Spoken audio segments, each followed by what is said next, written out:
Assalomu alaykum aziz o'quvchilar. Yangi darsimizga xush kelibsiz. Bugungi darsimizda oldingi darsimizda boshlab qo'ygan modulimizni davom ettiramiz, ya'ni selektorlar mavzusi. Eslaringizda bo'lsa, selektorlar mavzusida birinchi turini ko'rib o'tgandik, ya'ni tip selektorni. Bugungi mavzumizda klass selektorni ko'rib o'tamiz. Xo'sh, amaliyotga o'tamiz. Ko'p gapirmasdan bugungi mavzumizga atab yangi papka qo'yib olamiz. Xo'sh, 13 klass selektori.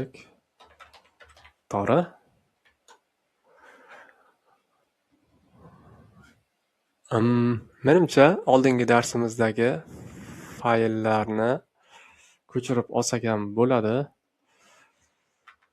Xo'sh, bu ikkalasini keling Notepad++ da ochib olamiz. Xo'sh, ochib oldik. Bu yerda oldingi mavzumizning nomi turibdi. Buni klass selektoriga o'zgartiramiz va papkamizni, faylimizni brauzerda ochib olamiz har doimgidek qilayotgan ishimizning natijasini ko'rish uchun. Mana faylimizning mazmuni oldingi darsda qo'ygandik, eslaringizda bo'lsa. Xo'sh, mana bu CSS faylimizda HTMLimizni mazmunini tip selektori orqali o'zgartirgan edik. Bugungi keling qisqacha takrorlab o'taylik tip selektorni va undagi muammoni. Tip selektorida CSS faylda agar qaysidir elementga ishlov bermoqchi bo'lsak, o'sha elementning nomi yoziladi va mana bunaqangi qovuslar orasida xususiyatlar yozib chiqilardi. Bundagi muammo shundan iboratki, agar bu yerda elementning nomi bilan, ya'ni tip selektori orqali biror bir elementni tanlaydigan bo'lsangiz, bu o'sha HTML elementimizdagi barcha mana shu turdagi elementlarni tanlab oladi. Ya'ni 10 ta div bo'lsa, 10 ta divimizni tanlab rangini qizil qilib qo'yadi. Xuddi shunday paragrafda ham 15 ta paragrafimiz bo'lsa, hammasini rangini yashil qilib qo'yadi.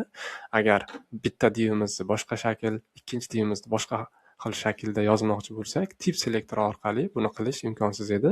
Shuning uchun bugungi mavzumizda ko'radigan mavzumiz, ya'ni klass selektori bunga yordamga keladi. Ya'ni ana shu muammoni yechishga yordam beradi. Klass selektori qanday ishlatiladi? Buning uchun har bitta elementga klass atributi berib chiqiladi va unga qanaqadir nom beriladi. Keling, birinchi elementimizga klass atributini kiritamiz va qo'sh tirnoq ichida uni nomini beramiz. Xohlagan nomni berishingiz mumkin. Beriladigan nomlar kichik harflar va agar bir nechta so'zdan iborat bo'lsa, orasida chiziqcha bilan yozish tavsiya qilinadi. Xohlagan shaklda yozishingiz mumkin. Oldin aytib o'tganimdek, lekin o'sha tajribadan kelib chiqib, o'qishga tushunarli bo'lishi uchun, ishlashga tushunarli bo'lishi uchun hammasini kichik harf bilan yozish va ko'p harfdan iborat bo'lsa, so'zdan iborat bo'lsa, ularni chiziqcha bilan ajratish tavsiya qilinadi. Xo'sh, keling, birinchi div deb yozamiz, o'zbekcha qilib klass beramiz. Xo'sh, ikkinchisiga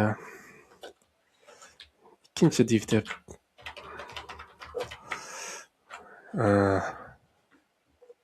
ishlov beramiz. Keling, klasslarimizni ishlatib divimizni o'zgartiramiz. Ikkalasini ikki xil shaklda shakllantiramiz. Klass orqali CSS faylda qaysidir element tanlab olinganda, bu klass nomidan oldindan nuqta qo'yish talab qilinadi. Bu o'sha CSSni yozilgan qoidasi desak ham bo'ladi. Nuqta va klass nomi yoziladi. Birinchi div mana tanlab oldik. Tip selektorda hech qanaqa narsa qo'yilmaydi, faqat tipni nomi yozilardi. Klassda nuqta bilan keyin klass nomi yoziladi. Xo'sh, keling, birinchi divimizni hajmini, kattaligini, size 20 piksel qilamiz. Mana ikkinchisiga qaraganda kattalashdi. Ikkinchisini tanlab olamiz. Ikkinchi div. Keling, uni rangini purple qilamiz.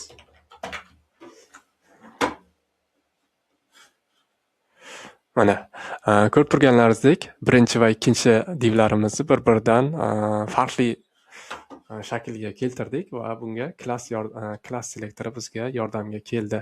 Xuddi shunday P elementimizga ham har bitta elementga alohida class nomi berib, birinchi keling P va ikkinchi P deb beramiz. Bu yerda ikkinchi bo'lib qolibdi. Birinchi. Keling, ikkinchi P ni tanlab olamizda. Bu yerga nuqta, qo'sh tirnoq ichida xususiyat nomi, font white. Keling, bold qilamiz. Bu yerda shakl berish emas, maqsad class selektorini tushunish. Mana ko'rganlaringizdek, ikkinchi paragrafimizdagi tekst yo'g'on, birinchisi esa normal holatda turibdi. Menimcha tushunish juda ham oddiy. Xo'sh, xohlagan elementimizga xohlagan klass nomimizni berib, uni CSS faylida nuqta va klass nomini berish orqali tanlab olib, unga xohlagan shaklimizni berishimiz mumkin. Amaliyotda klass selektori eng ko'p ishlatiladigan selektor turi hisoblanadi. Shuning uchun buni yaxshilab tushunib olish tavsiya qilinadi.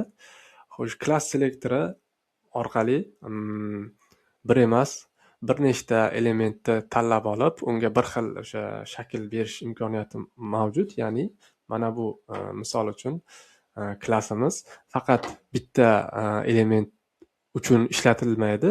Uni xohlagan elementingizga berishingiz mumkin va bu narsa o'sha kodni nima deydi, takror yozishni tejaydi. Ya'ni agar bitta veb sahifangizni 4-5 joyida bir xil shaklga ega bo'lgan bir qanaqadir qismi bo'ladigan bo'lsa, bitta klass umumiy qilib yoziladi-da, o'sha klass o'sha elementlarni barchasiga berib chiqiladi.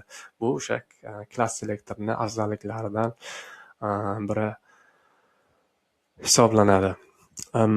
Menimcha tushunarli bo'ldi. Juda ham oson klass selektori. Agar tushunmagan joylaringiz bo'lsa, albatta kommentariyada yozib qoldirishingiz mumkin. Keyingi mavzumizda endi ID selektorini ko'rib o'tamiz. Bugungi darsda qatnashganlaringiz uchun rahmat. Keyingi darsda ko'rishguncha xayr, salomat bo'ling.